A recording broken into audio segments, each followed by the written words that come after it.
The way Mark and I met could have been ripped straight from a rom-com, a chance encounter at a mutual friend's barbecue, complete with spilled drinks and awkward apologies. He was charming, with a quick wit that had me laughing despite myself. Before I knew it, we were inseparable, our love story unfolding with an ease that felt like destiny. Our wedding was a dream, a simple yet heartfelt ceremony surrounded by those we loved. Mark, with his career in finance on the rise, was the picture of success, and his insistence on a prenuptial agreement was just another part of our planning, a practical step, he said, given our differing financial situations. I didn't mind, my love for him wasn't measured in dollars and cents. Carol, Mark's mother, was a tougher nut to crack. She looked at me like I was an unwelcome guest, her coldness stark against the warmth Mark and I shared. But love has a way of making you overlook the small stuff, and I was too happy to let her disapproval dampen my spirits. Even when we faced the heartbreaking news of Mark's infertility, my love didn't falter. If anything, it deepened. I threw myself into making our house a home, filling it with warmth and love, buying appliances and furniture with my own savings to create a cozy nest for us. But as the years passed, the warmth between us cooled, replaced by a chill I couldn't shake. Mark's demands grew, his once loving requests turning into cold commands. "Make sure breakfast is on the table before I leave, Jenna," he'd say, his voice void of the affection that used to lace his every word. And dinner? It had to be fresh, no matter how late I worked, as if my job at the Department of Health and Human Services was just a hobby compared to his high-flying career. I'd wake before dawn, bleary-eyed but determined to cook his breakfast. Then, after a long day's work, I'd rush home, racing against the clock to whip up a gourmet meal that might bring back the husband I once knew. But it was never enough. He took my efforts for granted, never once uttering a thank you, only reminding me that I should be grateful for the roof over my head, his roof. Our conversations, once filled with laughter and shared dreams, now were battlegrounds, his words cutting deeper each time. "This is my house, Jenna. Don't forget that," he'd snap, whenever I dared to suggest anything might be amiss. Each day, as I moved through our home, touching the pieces of our life I'd built with love and care, a thought began to take root in my mind. What if I were alone? The idea, once unthinkable, now felt like a bomb. My love for Mark had been replaced by a weary resignation, worn down by his indifference and coldness. One evening, as I sat at the kitchen table, staring at the empty chair across from me, the realization hit me hard. I no longer recognized the man I had married, nor did I see the woman I had become in his reflection. The love that had once been my guiding light had faded, leaving behind a longing for peace, for a life where my efforts were seen, my presence valued. As I turned off the lights and headed to bed, the silence of the house a stark reminder of the distance between us, I couldn't help but wonder, would I be better off alone? The thought was a whisper in the dark, a question I wasn't quite ready to answer. But with each passing day, the whisper grew louder, a call to find myself again, to reclaim the life and love I deserved. Lately, it's like I'm living with a stranger, not the man I married. Mark's been on my case for everything, the house not being spotless, the dinners being too repetitive. It's like nothing I do is ever enough. I've been finding solace in solo trips to the mall, picking out new furniture and gadgets for our home, trying to fill the void with material things. But even that joy is fleeting when I come home to his coldness. It hit me hard when I realized Mark hadn't put a single penny into our joint account for months. All the expenses, the mortgage, utilities, groceries, have been coming out of my paycheck. So, one evening, I decided it was time to confront him. I waited until he was settled in his armchair, flipping through the channels, and I brought it up, trying to keep my voice steady. "Mark, we need to talk about the finances. You haven't contributed to the joint account in months." "I've been covering everything," I said, hoping for some understanding, maybe even an apology. He barely glanced at me, his eyes still on the TV. "And? It's my house. You're just living in it. Why should I pay for your keep?" He shot back, his words sharp as knives. I couldn't believe what I was hearing. Your keep? Mark, I'm your wife, not some tenant. I've been paying for everything, trying to make this house a home for both of us, I argued, feeling my temper rise. He snorted, a sound that made my skin crawl. Look, Jenna, you're making a big deal out of nothing. If you don't like it, maybe you should just leave. But we both know you've got nowhere to go, he said, turning back to his show. I was seething, hurt and angry, but before I could respond, his phone rang. It was his mother, Carol. He answered on speaker, and before I could escape, she started in on me. Jenna, you need to stop this nonsense and start showing some gratitude. Mark's been too good to you, and here you are, acting like a freeloader. Carol's voice was like a slap in the face. I was so shocked, I barely managed to grab the phone and hang up. I can't believe you and your mother calling me a freeloader in my own home? I said, my voice shaking with emotion. Mark just shrugged, unfazed. Well, if the shoe fits. That night, I lay in bed, staring at the ceiling, feeling more alone than ever. The thought of divorce crept into my mind again, more persistent this time. But where would I go? I had no apartment, no real savings of my own. I felt trapped in a life that no longer felt like mine, married to a man who saw me as nothing more than a burden. The next morning, I woke up to an empty bed and a heavy heart. As I made my way through the silent house, every room echoed with the remnants of last night's fight. I knew something had to change, but the fear of the unknown, of starting over from scratch, was paralyzing. Sitting at the kitchen table, sipping my coffee alone, I realized I had to make a decision. Do I stay in this loveless marriage, playing the role of the grateful freeloader, or do I take a leap into the unknown, hoping to land on my feet? The answer wasn't clear, but one thing was, I couldn't go on like this. The breaking point had been reached, and it was time to choose my path. That day at work was a marathon, one meeting after another, no end in sight. I glanced at the clock, knowing Mark would be fuming. Just my luck, I muttered under my breath, finally grabbing my phone to give him a heads up. The moment he picked up, I knew I was in for it. This is your problem, Jenna, not mine. You should have been here, cooking dinner, not playing around at work. Mark's voice roared through the phone, loud enough for the whole office to hear. My cheeks burned as I quickly ended the call, avoiding the curious glances from my colleagues. By the time I got home, it was late, way past our usual dinner time. The house was dark, silent, but the moment I stepped in, Mark was on me like a thunderstorm. Where have you been? A good wife would have had dinner waiting. What are you even good for? His words were like daggers, each one slicing through the last bit of patience I had. I was tired, emotionally drained. Mark, I had to work. You know how important this project is. I tried to explain, but it was like talking to a wall. A bad wife and a terrible hostess. That's what you are. He continued, his voice reaching a pitch I'd never heard before. You know what? I've had enough. Pack your things and get out of my house. I stood there, shocked, as he shoved the divorce papers in my hands. You'll be homeless without me, he said with a cruel laugh. Something inside me snapped. All the years of bending backward for him, trying to be the perfect wife, vanished. Living in a shelter would be better than enduring one more day with you. I shot back, my voice steadier than I felt. Without another word, I signed the papers, my hand not shaking even a bit. I packed my things into a suitcase, the weight of my decision settling in. As I looked around the house, our house, it no longer felt like home. It was just a building, filled with broken promises and shattered dreams. I booked a room at a nearby hotel, a temporary refuge from the storm. Lying in the unfamiliar bed, I realized this was the first night in years I didn't have to worry about what Mark wanted for dinner or if the house was clean to his standards. It was just me, and strangely, it felt like a weight had been lifted. The decision to leave was hard, maybe the hardest I've ever made.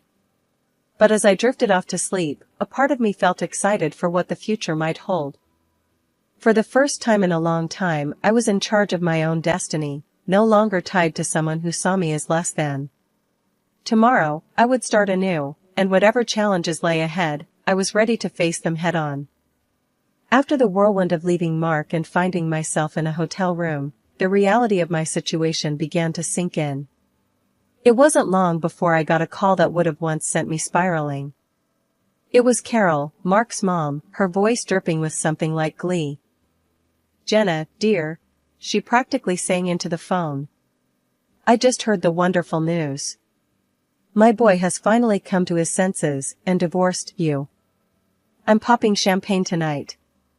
It's a celebration, dear. He made a huge mistake marrying you, and now it's corrected." Her words, meant to wound, barely scratched the surface. I was past caring what Carol thought. "Time will tell, Carol. Time will tell," I replied calmly, a sense of detachment washing over me. I hung up, a small smile playing on my lips. For the first time in years, her barbs couldn't touch me. A week of navigating through my new reality had passed when I decided to open up to my boss about everything. The burden of pretending everything was fine was too heavy to bear alone. I expected sympathy, maybe some understanding, but what I got was a lifeline. "Jenna, I'm so sorry you're going through this, but there might be something that can help," she said, her tone shifting from comfort to businesslike. "There's a municipal housing program designed for situations like yours. It offers affordable housing solutions to those in need. I think you should apply. I'll help you." Her offer was a beacon of hope in the overwhelming darkness I'd been navigating. With her guidance, I applied for the program, and to my surprise, I was accepted. The relief was immediate. It was like I could finally breathe again. Now, I'm renting a small apartment, modest, but mine. It's quiet, peaceful, a stark contrast to the life I left behind. There's no need to tiptoe around in the mornings, no ungrateful husband to cook for or clean up after. It's just me, and it feels liberating. Sitting in my new living room, surrounded by boxes yet to be unpacked, I couldn't help but reflect on the journey that led me here.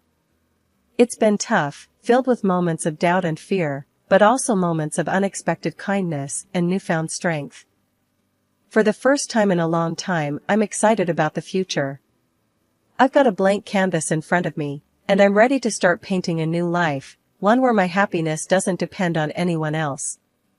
It's a new beginning, and I'm here for it, ready to see where this next chapter takes me. It had been a quiet few months since I started over, finding peace in the simple routines of my new life.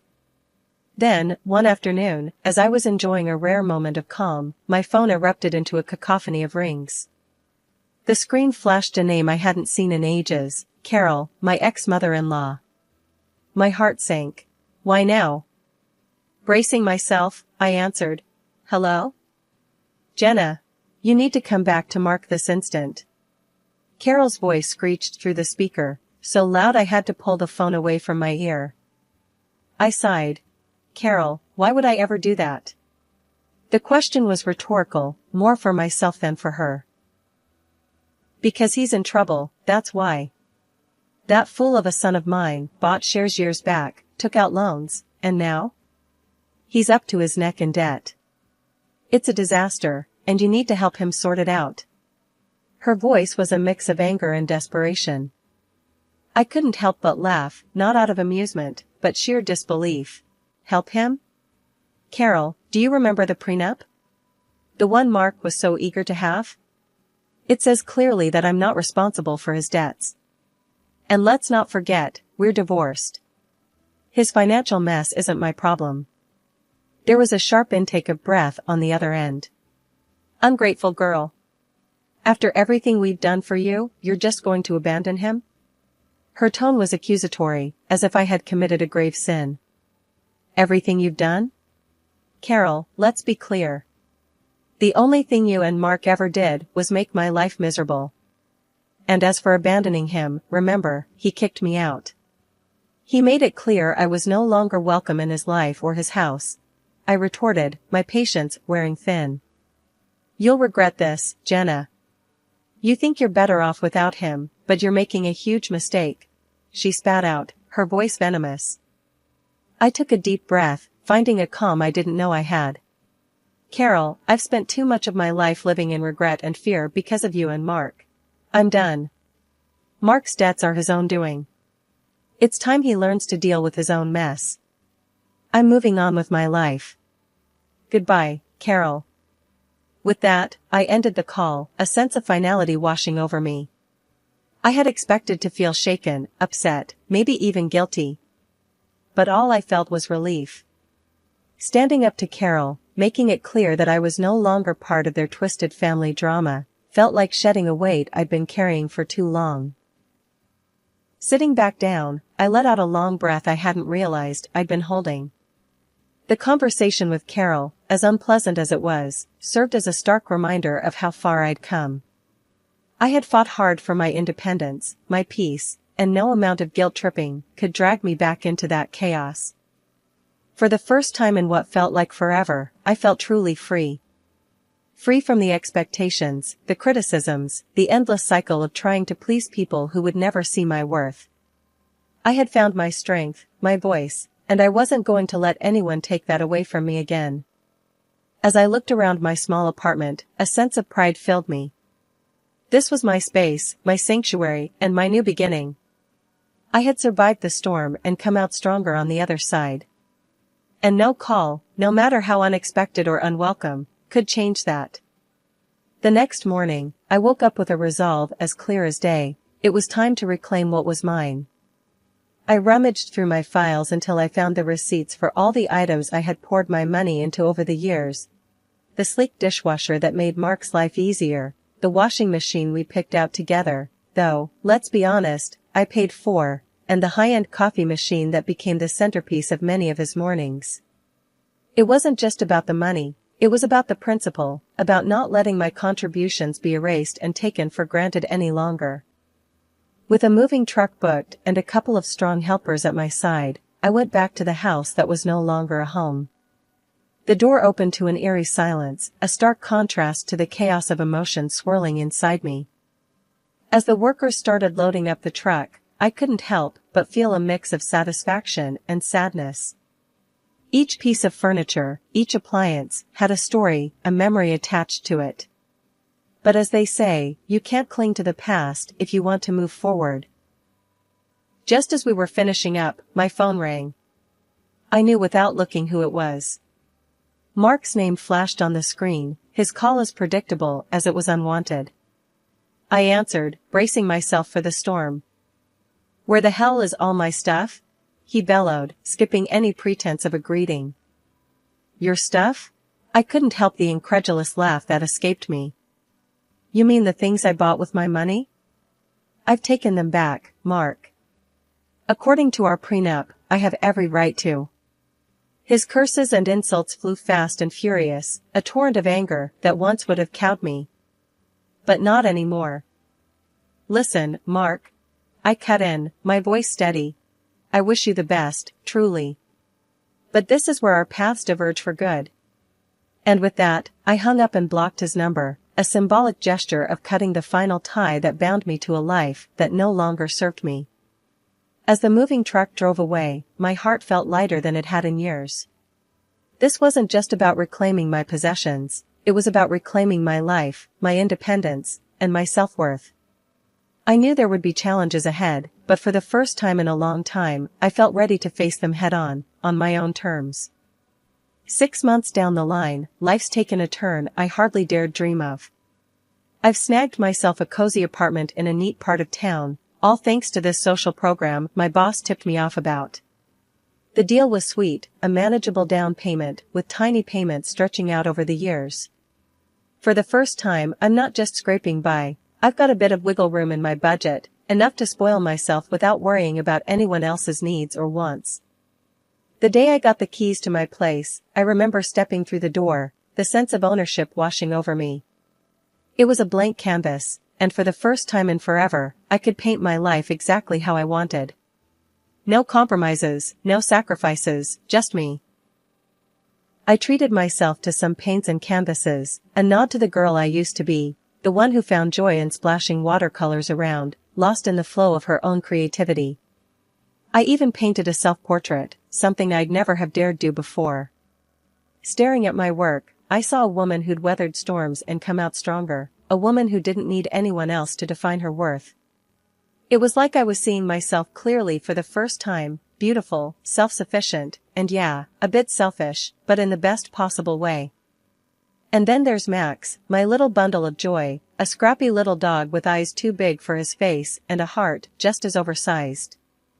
Adopting him felt like the final piece of my new life clicking into place. We'd become a team, exploring the neighborhood, making the apartment our home. One evening, as Max and I were curled up on the couch, my phone buzzed. It was a text from a friend I hadn't seen since the divorce storm hit. "Heard you're doing well. Coffee sometime?" I smiled, typing out a reply. "Yeah, life's good. Coffee sounds great. My place, actually. I've got some art to show off. Look at you, all artsy and independent. Can't wait to see it. And meet Max, of course," came the reply. Laughing, I set the phone down, looking around my little apartment, my sanctuary. It's funny how life works out. Once, I thought I needed a husband, a big house, and a certain lifestyle to be happy. Now, I've got a small apartment, a dog, and my art, and I've never felt more fulfilled. "Max, buddy," I said, scratching behind his ears. "We're doing just fine on our own, aren't we?" He barked in agreement, and I laughed, feeling a surge of gratitude for my independence, for the struggles that brought me here, and for the simple joys that filled my days now. This was happiness, unfiltered and undiluted, and it was all mine. Life's taken a turn I could have never predicted a year ago. Just the other day, while having my morning coffee and scrolling through the news on my phone, I stumbled upon a headline that stopped me cold. My ex, Mark, had been declared bankrupt. His house, the one he was so proud of, the one he kicked me out of, had been sold off to cover his debts. Now, he's back living with his mom, Carol. I couldn't help the small, satisfied smile that crept up on my face. Breaking free from him was the best decision I ever made. These days, my mornings are spent wandering the park with Max, my loyal little sidekick. The fresh air, the peaceful quiet, it's a far cry from the tense, stifling atmosphere of my old life. And it's not just the walks, I found a new passion that's breathed life into my world, painting. I joined the local amateur artists club on a whim, thinking it'd be a casual hobby. But it quickly grew into something more. I started exhibiting my paintings at local shows, the vibrant colors and bold strokes a reflection of my newfound freedom and joy. At one of these exhibitions, my path crossed with someone unexpected. I was standing beside one of my pieces, a watercolor that I felt particularly proud of, when a man approached. He studied the painting with an intensity that made me curious. "That's quite beautiful," he said, nodding towards the canvas. "Did you paint this?" I couldn't hide my grin. "Yeah, I did. Thank you." We got to talking, and it turned out we had a lot in common. Before I knew it, we were sitting in a nearby cafe, chatting over coffee like old friends. He was easy to talk to, with a warmth and a sense of humor that I'd missed in my interactions for so long. He even bought my painting. "I want to see this first thing every morning," he said. "It's inspiring." That coffee turned into dinner a few days later, and then into walks in the park, Max trotting alongside us. He introduced me to his kids, two bright sparks, who welcomed me with open arms and laughter. It felt natural, easy, like a piece of my life that had been missing without me even realizing it. One evening, after the kids had gone to bed and we were sitting on his porch, he turned to me. "You know, I'm really glad I bought that painting," he said, his voice soft in the twilight. I smiled, leaning my head on his shoulder. "Me too. It's funny how things work out." It got me thinking about how far I'd come, from feeling trapped and hopeless to standing on the cusp of something beautiful, something new. I was free from the shadows of my past marriage, ready to dive into the future, whatever it might hold. As Max and I continued our morning walks, I found myself reflecting on the journey. The pain, the struggle, it all led me here, to a place of peace and potential. I was ready to embrace whatever came next, open-hearted and free. Life, it seems, has a way of surprising you, of turning the page when you least expect it. And as I walked, the sun breaking through the trees, I couldn't help but feel grateful for every twist, every turn that brought me here. Ready for a new chapter, I stepped forward, into the light.